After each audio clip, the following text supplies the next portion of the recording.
Turning overseas, there is a new twist in the investigation into the assassination of Haiti's president.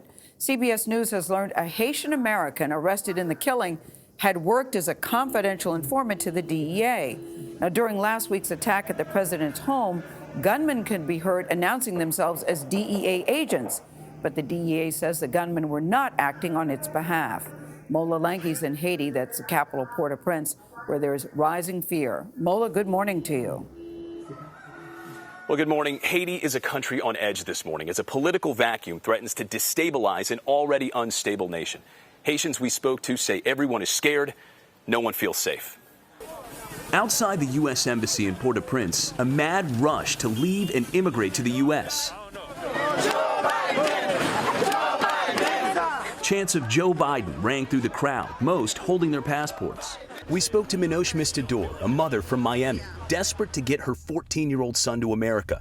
She says her ex-husband was a police officer killed here in March. There's a lot of violence here. Even the president isn't safe here. You're trying to get your son off the island? Yes. Why? Because of security. I got only one son.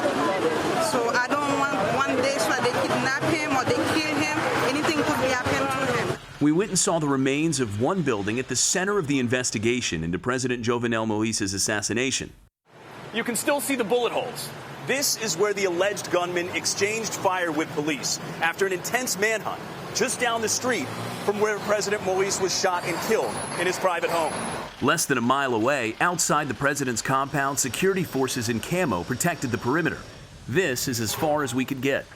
Investigators still don't know how the assassins got into the president's compound and aren't ruling anything out, including the possibility of inside help, since none of the president's guards were hurt. Investigators remain focused on U.S. resident Christian Sanon, a self-proclaimed doctor who had once filed for bankruptcy and was living in Florida.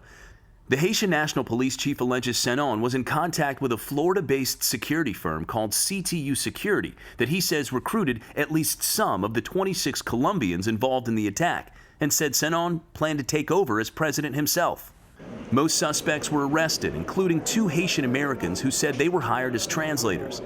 The DOJ says it will investigate to see if any U.S. laws were broken, as President Biden weighs whether to send in U.S. troops. Haiti's political leaders need to come together for the good of their country.